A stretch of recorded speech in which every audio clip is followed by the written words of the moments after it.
أنتم أمام اختبار في غاية الصعوبة.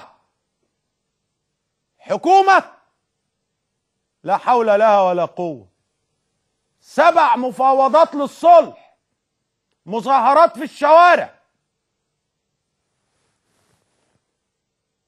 رجال الطابور الخامس يقوموا بتجميع أنفسهم للاتحاد ضد الدولة، ضد الشعب، من أجل سرقة مصر وسرقة الشعب مرة تانية.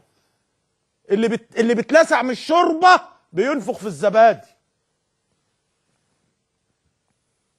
بينما أنتم عدتم إلى الجلوس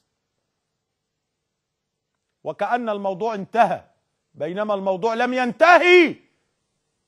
الحرب شرسة ودائرة. أنا مستعد ألف عليكم والله وأبوس جزامكم واحد واحد. أنا مستعد أبوس جزمة 85 مليون واحد، من أصغر واحد لأكبر واحد. عايزكم تبقوا فايقين، تبقوا مركزين، تبقوا شايفين التآمرات والمؤامرات التي تستهدف إسقاط مصر. هم مش هييأسوا بسهولة، لن يصيبهم اليأس بسهولة، بينما نحن يصيبنا الفرح بسهولة. فرحنا، خلصنا، انتصرنا. وده غلط.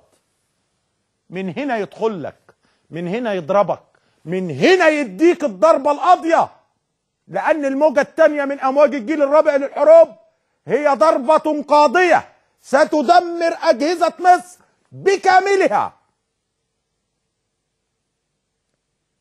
اللهم إني قد بلغت، اللهم فاشهد.